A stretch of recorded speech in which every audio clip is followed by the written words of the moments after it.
Je viens pour la deuxième partie de la vidéo. Donc la première partie c'était sur les psys.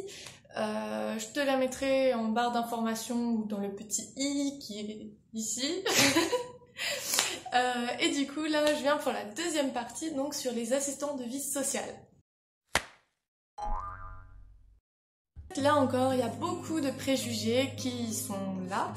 Et on pense un petit peu que si on va voir un assistant de vie sociale, c'est qu'on est complètement à la rue ou qu'on a des gros problèmes familiaux.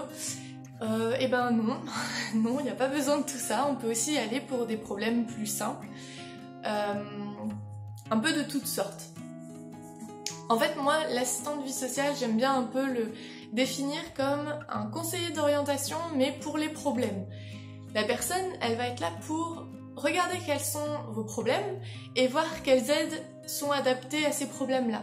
Pour la partie peut-être plus financière, il y en a beaucoup qui pensent que les assistants de vie sociale vont être là juste pour un peu vous aider à faire votre dossier du Crous. Eh ben non, il y a aussi plein d'autres choses.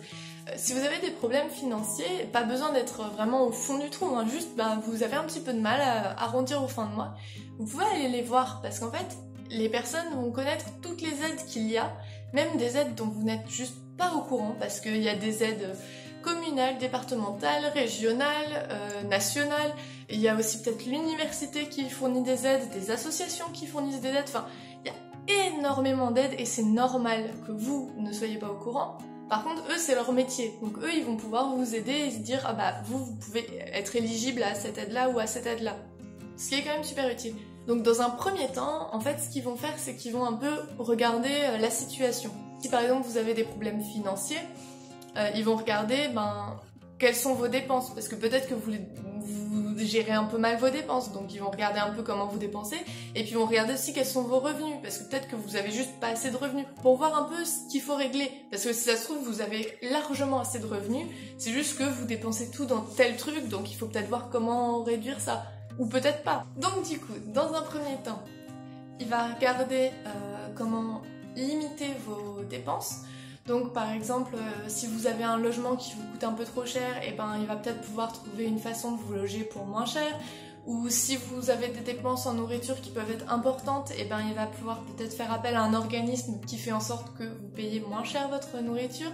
Enfin voilà, il y a plein de façons de réduire vos dépenses, donc il va d'abord regarder ça. Ensuite, il va regarder comment augmenter vos revenus, donc avec des aides financières qui peuvent exister. Il y a beaucoup d'aides financières qui existent, donc forcément, vous n'avez pas entendu parler de tout, et lui va pouvoir vous aider à faire le tri dans tout ça, et vous aider à monter un dossier pour accéder à ces aides-là. Ensuite, il peut aussi vous aider juridiquement. Par exemple, normalement, vos parents sont censés vous aider financièrement jusqu'à la fin de vos études, ou alors jusqu'à ce que vous ayez 21 ans, je crois. 21 ans, j'en suis pas sûre, mais en tout cas, jusqu'à la fin de vos études, a priori, ça c'est une certitude. Et donc, si ils ne le font pas, normalement, vous pouvez légalement les mettre en procès. Et enfin, si vous avez des problèmes d'ordre financier, il y a peut-être aussi une baisse de morale qui est associée, parce que souvent, c'est pas forcément des périodes très faciles. Et donc, encore une fois, l'assistant de vie sociale va vous aider à vous aiguiller si vous avez besoin d'une aide psychologique. Donc là, rien que pour des problèmes financiers, il y a comment diminuer vos dépenses, comment augmenter vos revenus, quelle aide juridique vous auriez éventuellement besoin et une aide psychologique. Donc vous voyez que c'est vraiment des aides très diversifiées. Donc tout ça pour vous dire qu'il faut un peu vous libérer de vos préjugés, que c'est normal quand on est étudiant d'avoir un peu des difficultés à arrondir nos fins de mois, qu'il n'y a aucune honte à ça, et que c'est aussi normal d'être un peu perdu dans tout ce côté administratif, c'est fou, il y a trop de choses partout, donc du coup, voilà, eux ils sont là pour vous aider, pour répondre à vos besoins, en toute bienveillance, en tout cas, s'ils sont bons dans leur métier, normalement c'est en toute bienveillance. Je vous avoue que moi, la première fois que j'ai poussé la porte, oui, j'étais pas très bien, je me sentais un peu honteuse, etc. Et j'étais en face de personnes très bienveillantes, qui ont su répondre à mes besoins, qui ont trouvé des solutions. Grâce à eux, je pense, j'ai économisé 50 € par mois. Alors, ça paraît peu, mais pour moi, à l'époque, c'était énorme. Enfin bref, un peu comme les psychologues, je vous conseille vraiment de pousser la porte si vous avez quelques problèmes, parce qu'il n'y a aucune honte à ça, et puis ça ne va rien vous coûter, hormis peut-être un petit peu de temps. Vous pouvez en trouver, encore une fois, dans les centres médicaux universitaires, et puis je crois aussi en mairie. Et puis vous avez certainement aussi d'autres organismes où vous pouvez en trouver facilement, mais en tout cas ça c'est sûr, la mairie et les centres médico-universitaires, des valeurs sûres. Allez-y, attendez pas d'être au fond du trou parce que ce soit les assistants de vie sociale ou les psychologues, bah malgré tout ce sont des choses qui prennent du temps. Donc y aller au tout dernier moment, ça risque d'être compliqué et vous risquez d'en souffrir encore un petit peu.